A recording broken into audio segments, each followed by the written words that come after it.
Okay, everybody, let's begin. So very, very good to see each of you. I want to invite those of you who would like to be on our mailing list to sign the clipboards over here. They're green sheets where you can put your name and contact information if you'd like to get an email from me every Thursday telling you who's going to be in this space and what we're going to be doing in church. We'd love to do that. We think that worship needs to be completed by action. So we have an action item for everybody every Sunday for you to consider. Today we're focusing on Syrian refugees, trying to stand against the fear mongers who would want to keep them out of this country and bring some reason to bear on the fact that there are more than 20 steps and 2 years of the vetting process. My God, let's get them on in here. And then want to make sure that those of you who are visiting with us get a red welcome bag on the edge of the campus at the red welcome table or here. They contain brochures describing all the different ministries at All Saints. We want you to come back. We finally love money. For you to give us your money to help underwrite this amazing experiment called All Saints Church. We would love to have all of that. So I am always tempted to kind of give a fulsome introduction to our speakers.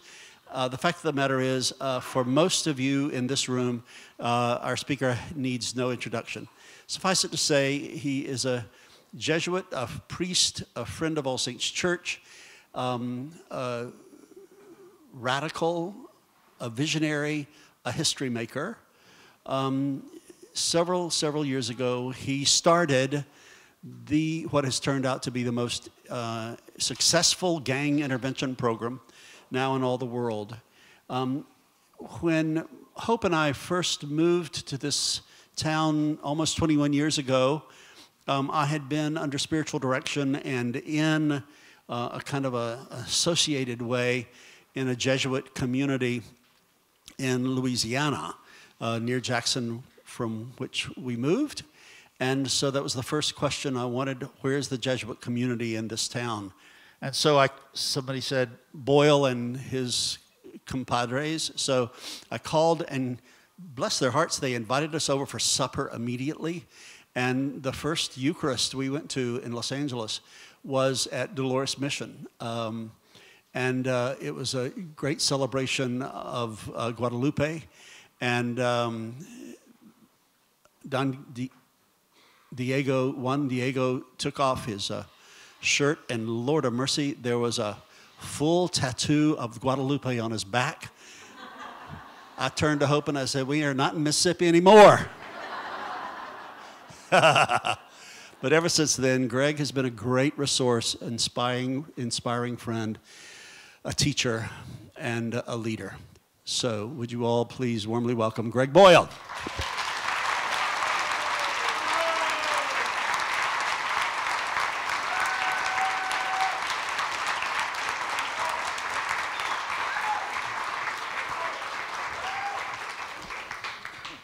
So I've set this up as the last public conversation that Greg and I will have in my rectorate at All Saints. Actually, he was, just to tell you how much I love him and hold him so dearly, he was my choice to be my last conversation in April. And that particular weekend, he first said yes, and then he realized that there was something he was obligated to do for 2 years. And so this is the only time we could get him here. So I'm really thrilled you're here, my brother. So I want to work from the outside concentric circles down into the most intimate concentric circle. So to start out here, the last thing I saw that you did was make some really amazing remarks, Greg, in Geneva at this gathering of peacemakers and all this stuff. So could you tell us a little bit about that, what that was about, and what you tried to get across in that presentation?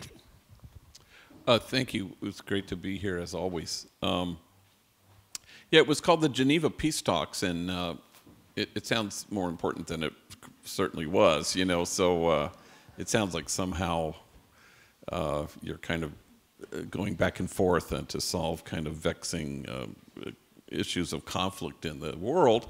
But it was really kind of a handful of people from all over the world who got up, and it was like a TED Talk thing where you had, 12 minutes or less to kind of talk about your own particular bailiwick and kind of propose some kind of overarching issue. So, again, I'm an expert on nothing, but I know the gang situation, and so you're always trying to kind of move beyond the mind you have and invite people to see kind of a larger aerial view of what this is about and how it's not just a lethal absence of hope for men and women in urban communities in the United States. It's about an overarching sense that we've let ourselves believe that we don't belong to each other and that there is a kind of a distance. So how do we imagine a circle of compassion and then imagine nobody standing outside that circle? How do we dismantle the barriers that exclude so that people who have been outside are now brought inside? So, lately I've been thinking about the original covenantal relationship, where God speaks to God's people and says, as I have loved you, so must you have a special favored preferential love for the widow, orphan, and the stranger. And it's a kind of we kind of get whiplash a little bit because we think as I have loved you, then please love me back. But in fact, God in God's own spaciousness calls us to this particularity of the widow, orphan, and the stranger. And I've been thinking about that for a long time now, in that God sort of singles out those kind of subgroupings of the poor because God knows that these folks know what it's like to have been cut off. And because they know that particular suffering, God thinks they're trustworthy to lead the rest of us and guide us to the birth of a new inclusion, to real live kinship with each other, where we stand against forgetting that we belong to each other. So I think Geneva was an opportunity for me to kind of help crystallize for myself that it's not about coming to the rescue of kids who've gotten into gangs and how do you fix them and how do you save them, but kind of turn that on its head. How do you receive them? How are you being reached by them? How are you being nourished by the poor? So it's not so much a plan or a proposal or even a strategy so much as a context of community where the methodology is really tenderness. And so that's kind of what Geneva was, And it was I'd never been there before. It's kind of an amazing place. So, Greg, we quote you an awful lot around here. Things like tenderness and kindness are the strongest things in the world. Mother Teresa diagnosed our ailments, and some other things. But could you simply talk about those two ideas and maybe any other kind of central ideas, and kind of when you had some revelations or epiphanies around that? When did you first come in contact with that statement from Mother Teresa, and all of a sudden it connect all these dots for you in your work and in your theology? Well, there's a CNN piece that ran yesterday on Poppy Harlow. She's kind of the correspondent for CNN for the weekend. And it was on yesterday. It will be on again today. And so somebody sent me the link, and I was watching it. And, it's 9 minutes, which is an eternity on television, and and it's at one point, I don't know what she was asking me. She was a nice person, but it was kind of, had this runner. It sort of tells you, here's what we're talking about. And it said, priest, quotes, I don't know any monsters or something like that, and how surprising that is to people, that people go, what, and I think back, Father Flanagan, there's no such thing as a bad kid, and we kind of sort of patronize that a little bit, or we kind of denigrate it, I suppose.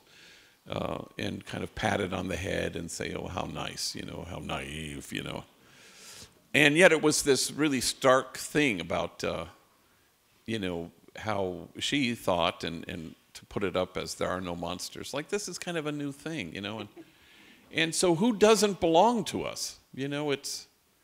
I think it's a good question. I was in Napa recently speaking to a room full of people, and I guess I was talking about the circle of compassion and dismantling the barriers, and nobody ought to be outside, and the guy said, oh yeah, when he quoted that back to me and said, well, what about child molesters, Who doesn't belong to us? I don't know anybody who doesn't belong to us. The man who, pobrecito, who shot up the Planned Parenthood place, and of course he belongs to us.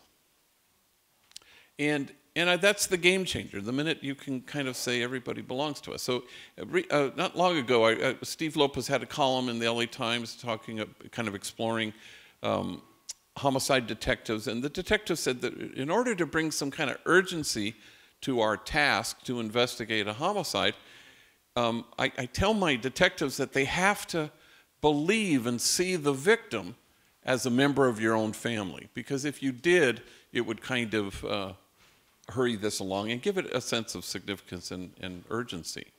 And of course, what the gospel wants us to do is to move one step further and say the victim belongs to us and the perpetrator belongs to us. And the minute you get to that place, you've blown something wide open. And I know so many people who've killed many, many, many, many people, and scary things. And yet I've never met anybody who didn't belong to us. This is not about excusing bad behavior, and it's not even about exactly explaining bad behavior, because it's very complex. But it's about how hard is that, really, when you think about your own families? When you say, this is the kid who's really given me gray hair and troubled and drugs and locked up, and we've been at our wits' end, and there wouldn't be a moment when you would say, and this is the kid in my family who doesn't belong to us. You would never say it, for all the trouble that kid may have brought you. So it's not a hard concept, except that we're always so startled by it, and so it's the day will never come when I have more courage, or I am more noble, or I'm closer to God. And then the men and women who, thousands of them, I've been able to meet. And like Jean Vanier, who says, I'm a student in the University of the Poor, where you go and you allow yourself to be nourished every day and taught. And you say, wow, the day won't ever come when I will be asked to carry what these folks have had to carry. I think of a kid named Luis Bettis. He's on my mind because he just came back from Belfast.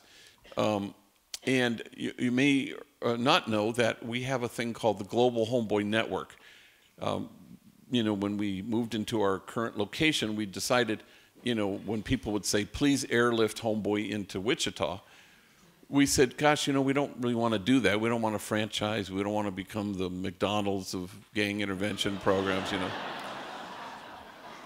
Over 5 billion gang members served, So we decided we didn't want to become that. So we said, well, what if we offer technical assistance?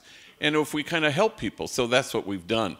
So we've had 2 of these now. We call them the Gathering. And every August we have a gathering of folks. And there are 47 programs in the country born from Homeboy and its model, and 11 outside the country. So Luis Bettis went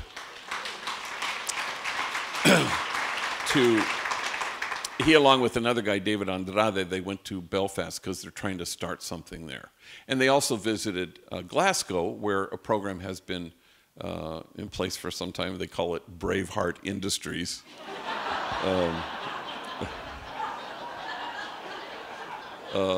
I didn't name it, and there are no kilts involved, I don't think, but it's a series of lunch trucks, which and they've been many times to Homeboy, and I've been there, and Lewis went there, And Lewis, you know, he just got back, was very excited, and not only did he kind of give technical assistance, he's also quite a good speaker, and he likes sort of inhabiting that role. And we went out to dinner, and he was giving me tips on how to speak publicly.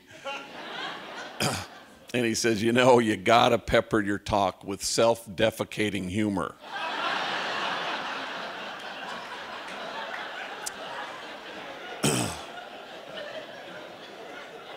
I said, yeah, no shit. But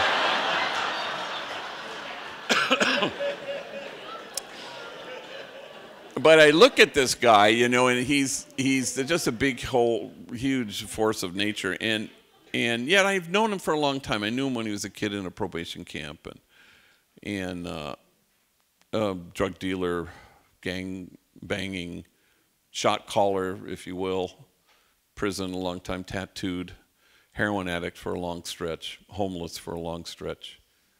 I think I let him go 3 times over the course of all my years knowing him, because we don't fire people. We say, come back when you're ready, you know, because he would bring a gun to work or was high. And now it's remarkable to watch him. He's a wisdom figure. He's one of the 3 homies, I would say, who actually run the place. And so every day, you know, I just kind of, to be able to sit at his feet and to receive from him a kind of wisdom born of enormous suffering. He knows what it's like to have been cut off. And I've encountered him now in my life as somebody exceedingly trustworthy to point the way to the birth of a new inclusion. I don't for a second feel like I've transformed his life, or I've saved his life, or that I have fixed him in any way. But I find myself so in awe of what he's had to carry, how he's navigated his life, how he's a father of 2 beautiful kids, and how he shows up every day and guides us, you know. Greg, the antithesis, I think, of what you're talking about is the demonization, of which I've heard you speak a great deal.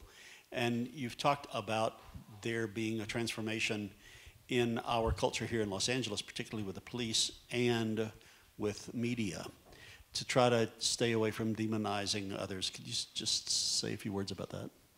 Yeah, I think the starting point is, the reason you stand with the demonized so that the demonizing will stop is because demonizing is always untruthful.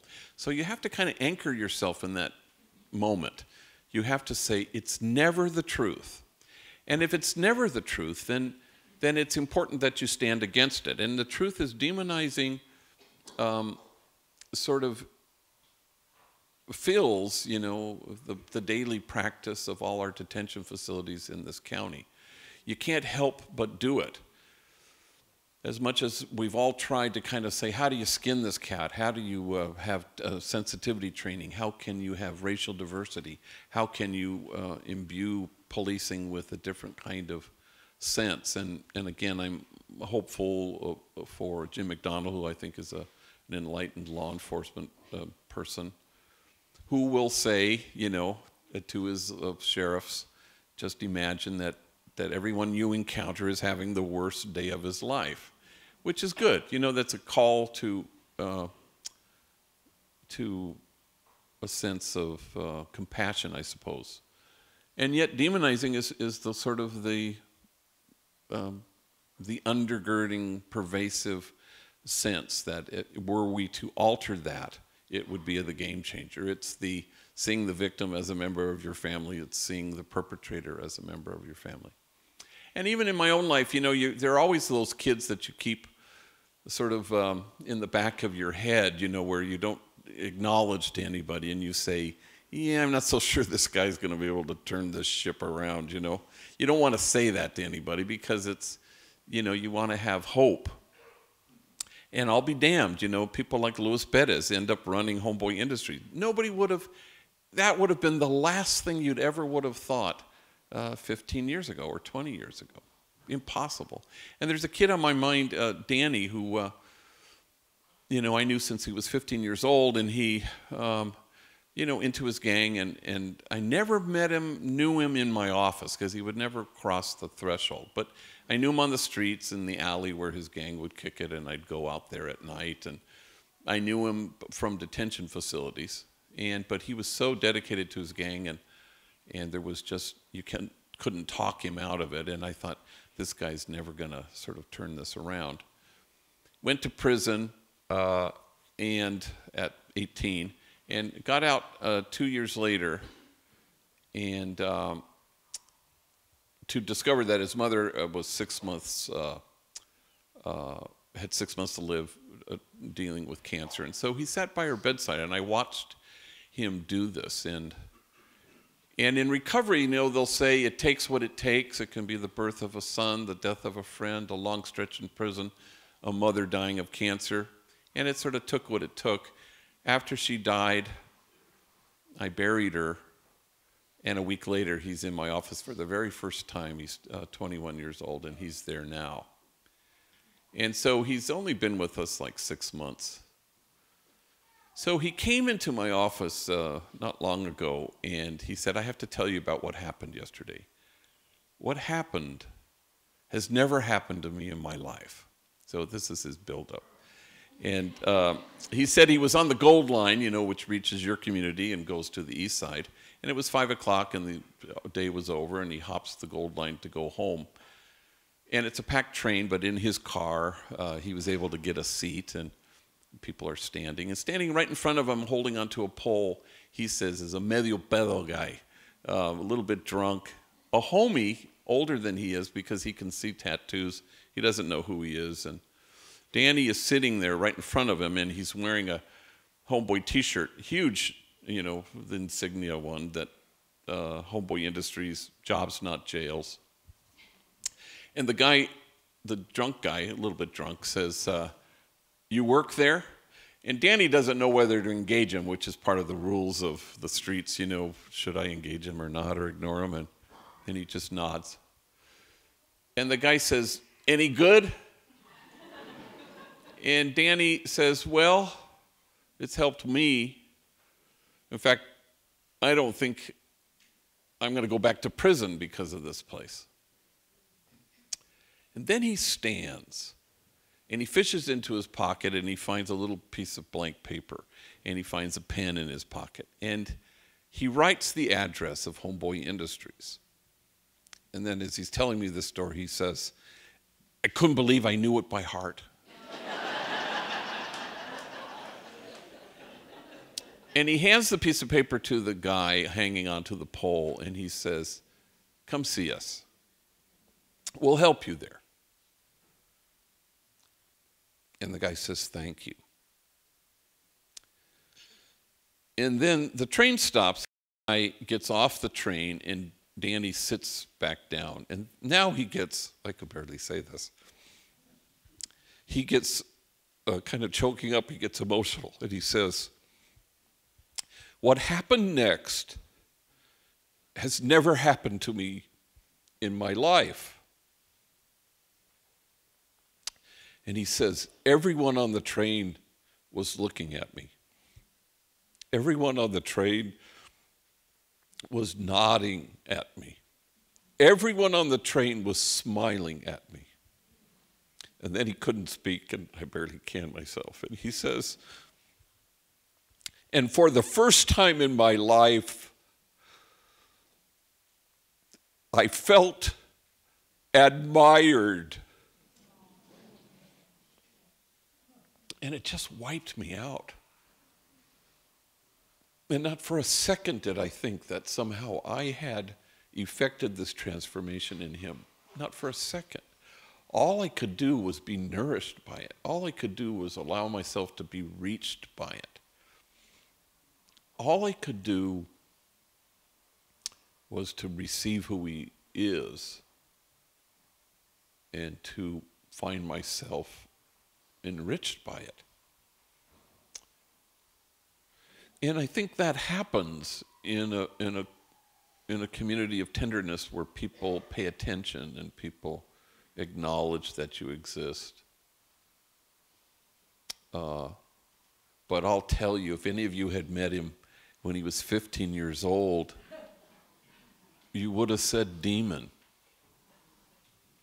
And you would have said not possible. And I think the only antidote for that is just to insist that demonizing is, simply put, untrue, always untrue. And there are no exceptions to that. And as long as we know there are no exceptions, then we can move as spaciously in the world as our God hopes we will.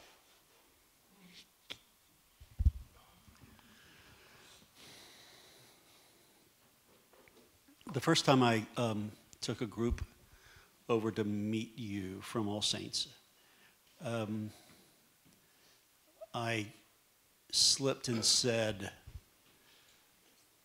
"Can you tell us, Greg, about your relationship with gangs?"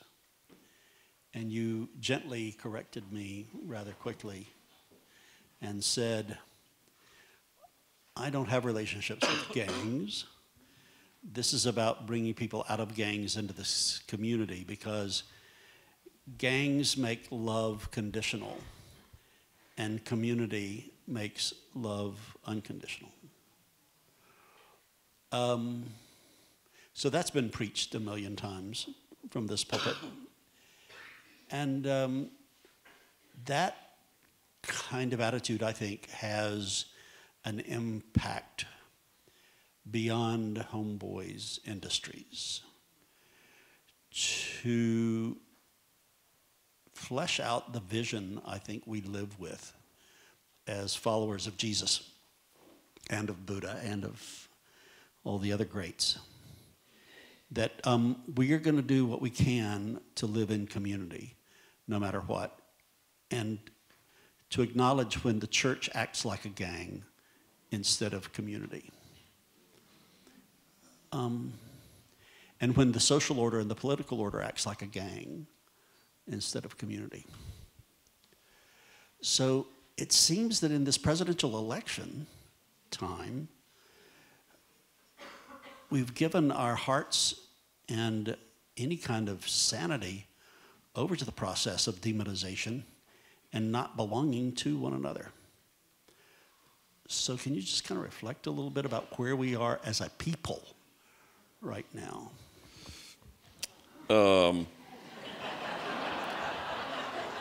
That's one of those don't get me started. Let me just say something. Recently I was at an airport and I was reading a magazine to kill some time, and there was a Q&A with Whoopi Goldberg.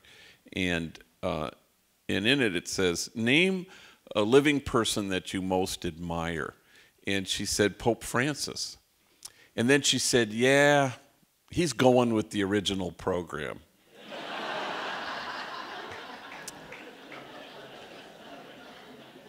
Now, I've said that maybe twice in talks across the country. I just sort of, usually in the Q&A period where I kind of mention it, because I'm so intrigued by it, by the fact that, you know, our response is laughter, applause, we get it. You know what the original program is. You know exactly what she's talking about. And that out of the mouth of Whoopi, you know, it's like you want to somehow connect with the original program. Now, you know, not to embarrass Ed, but, you know, I love this community here. And I think you're going with the original program. And he's going with the original program. And that's what he's brought to this place. And on May 1st, you know, he leaves. But the original program is so joyful.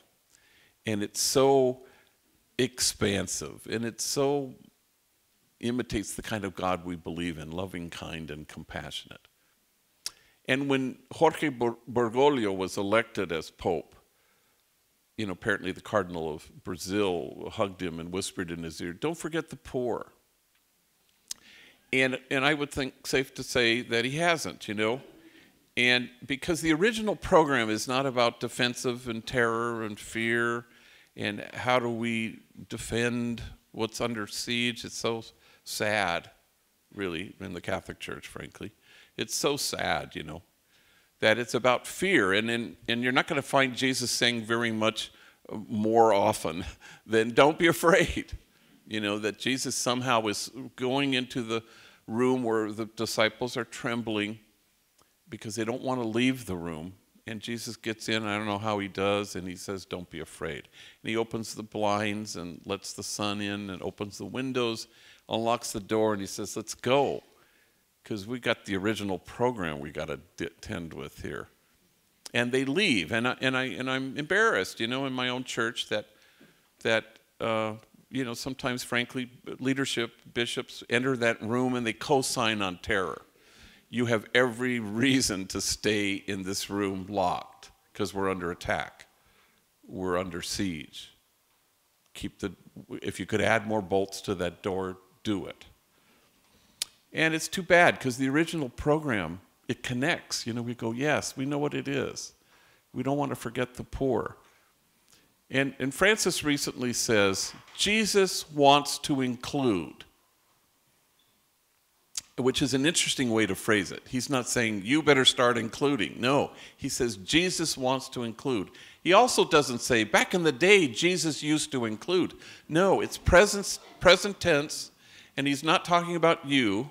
He's talking about Jesus. Jesus wants to include. It's active, which reminds me of kind of an Ignatian thing. In the spiritual exercise and the meditation on the two standards, Ignatian says, see Jesus standing in the lowly place. I love that. Because at no point does he say Jesus is saying, get on over to the lowly place. At no point is he saying, here's what you have to do programmatically. It just says, see Jesus standing there. And the point of it, of course, is you want to stand there. You want to go there. You want to include because that's what Jesus is doing, and it feels like the original program.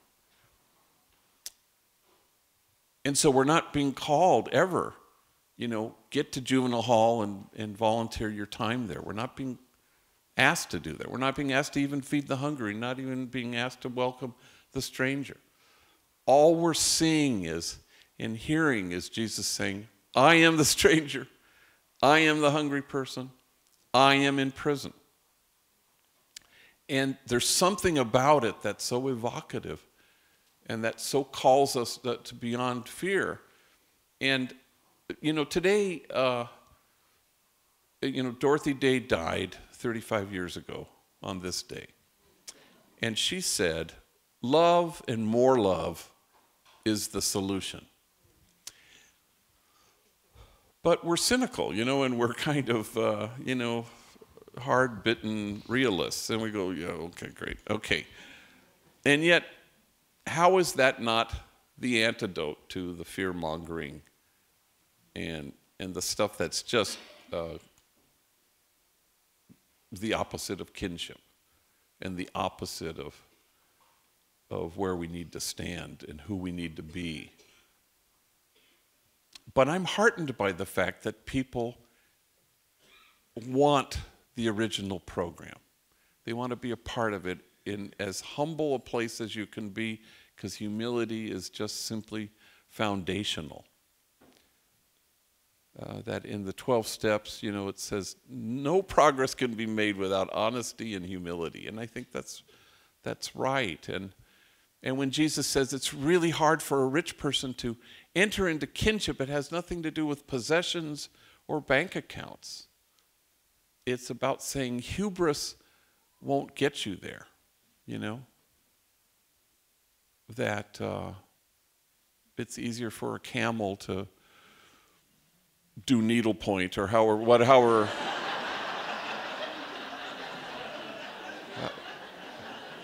How does that go?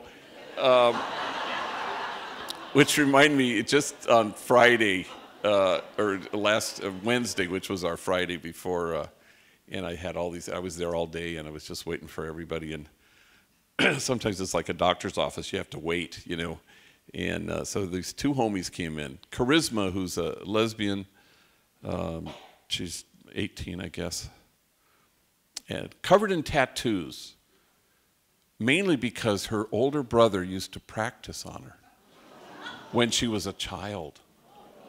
How she was never rescued from that home, I have no idea. and her best friend Brian grew up in the projects. And so they came in to see me. And so they sit down in front of my desk, and in unison they go, "Finally!" And they were the last two of the whole, they went, this was way like 6:30 almost once I got through everybody. And finally, and I said, well, you know what Jesus says about the first and the last. And Charisma, with this such confidence, she says, "Better late than never." And then Brian said, oh God, what did he say? He said, "First come, first served." This is what he thinks Jesus said about the first and the last. So I looked at him, I said, "Close enough, you know." Anyway, what did that have to do with anything? 2 more beats, I hope. One is to go back to Pope Francis. So he's not an accident, and you're not an accident. And this is just kind of a teachable moment. Maybe my last opportunity to talk about the importance of the Jesuit order, the Society of Jesus, and Ignatius of Loyola and the spiritual exercises. I got hooked up with my current retreat director because of Greg. I came here having practiced an 8-day retreat for 3 or 4 years and went to where Greg told me to go, and it just didn't work. And I said, you know, maybe I need to get out of the country. And he said, well, we've got this friend, Dean Brackley, who's down in San Salvador. Let's see if he can receive you for a retreat. And Dean opened the doors of La Uca, and I went down and started with his retreat director, Sagraria Nunez, and stayed with her. The point is that this stuff has a rhythm to it, a discipline to it, some responsibilities. Just talk a little bit, please, friend, about being a Jesuit and being in the same order as the Pope and kind of what that means in terms of your daily life. Well, yeah, it's heartening to kind of watch the Pope and kind of discover, sort of trace elements of the Ignatian way of thinking and seeing, and it's part of the air he breathes, and for 43 years, I suppose it's been part of the air I breathe. Lately, I've been reading a book by John Sobrino, who a Jesuit in El Salvador, a great theologian who I think he's sort of been silenced here and there. I'm not sure what his status is. Benedict was kind of not a big fan of his. He was out of the country when his brothers and the 2 women were killed in El Salvador. And he used to always visit our house at Dolores Mission, our Jesuit community, and never did again after that. He just sort of never sort of tries not to leave. I think it was so traumatizing and terrible for him. But he has a very kind of provocative book of what he calls prophetic essays. And the title of the book is No Salvation Outside of the Poor, which is a provocative title in itself. And he's just a wonderful spirit, and I'm so proud to be a Jesuit when I read this book. And it's prophetic. It makes you uncomfortable. And, you know, you filter it through your own experience and your own kind of sense of what it means to be a Jesuit. And Francis just endlessly talks about the margins. It's almost like he gets a thesaurus out, you know, because he says the edges, the peripheries. I mean, he tries to find every imaginable way to say margins, you know, because it's so essential. He says the church, the gospel of the marginalized is, you know, the entire credibility of the church, he says, rests on that notion. And I think he's so right, and it's so Jesuit, but it's the original program. So you know, the idea is go to the margins, and because you stand there, the margins get erased because you chose to stand there, and you haven't done anything in terms of fixing, saving, rescuing. You're just, you know that the folks who have been cut off are trustworthy. And they're going to lead you to the place of kinship. It's the only way to get to kinship And kinship is the only solution to anything that ails us, to kind of be unshakably certain that we belong to each other. And so, I think the Jesuit charism has kind of led us to that, in many ways. Again, it's not the be-all or end-all, but it's, finding God in all things is the great antidote to a church that, in the Catholic Church anyway, sometimes has wanted to be sort of a homeschooling church, a kind of, we're afraid, we don't want our kids to be infected by the culture, and so stay home. And, in this room, I've been privileged to listen to Marcus Borg, as all of you have, and it's sad to think that you're never going to anticipate another book by him, and he's so wonderful. But, he always says, believing has never transformed anything. Only beloving does. And of course, he's absolutely right. And so anything that gets us to that. And so there are a lot of charisms, not just the Ignatian one. I'm as startled as anybody that we have a Jesuit pope, and there are a lot of charisms. But it's all trying to get us back to the original program, where if you stand at the margins with those who have been cut off, somehow you're going to be led. And yes, there is no salvation outside the poor. That somehow, in our humility, if you stand with them, something happens. At Homeboy Industries, we try to cultivate what in the Japanese culture they call amai, which is once somebody enters into that community of tenderness, people are feeling cherished. It's sort of the hope that even when you bring, a tour group from All Saints, is that you want everybody to feel cherished. And that there's something powerful in that. Otherwise, love stays up in the air or above your head or in your heart. But only mutual transformation can happen the minute love becomes tenderness. Because that's the connective tissue that joins us together in a place of kinship and an unshakable certainty that we belong to each other and nobody ought to be left out.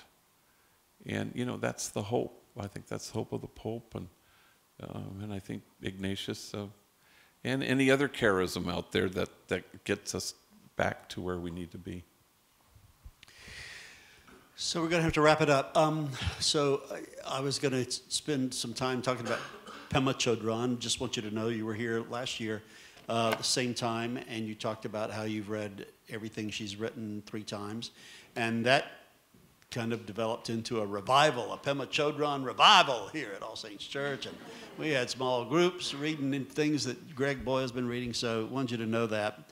If you all see another advertisement about a small group with Pema Chodron, please sign up and you'll touch into something really wonderful. Finally, though, let's wrap it up by your talking a little bit about how people can be involved at Homeboys, because we have people who want to touch it and be touched by it.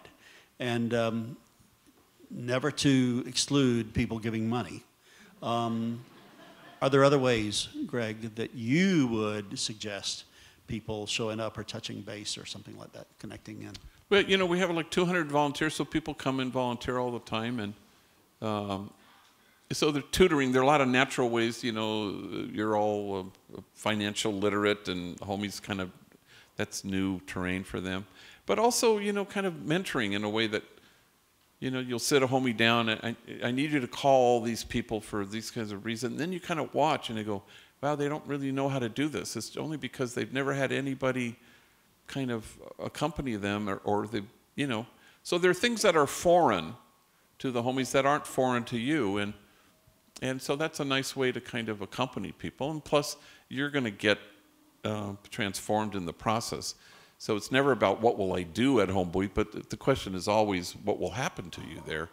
And that's always pretty exciting and nourishing. So lots of ways, but did I mention money?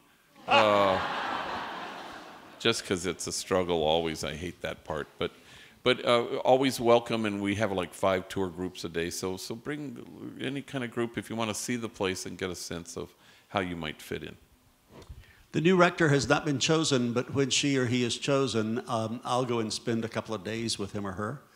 And I intend to extract a promise from the new rector to make sure that you're constantly invited to come back to All Saints Church. Greg's book is available for sale, and he will stay a few moments to sign books. Thank you very much, Greg.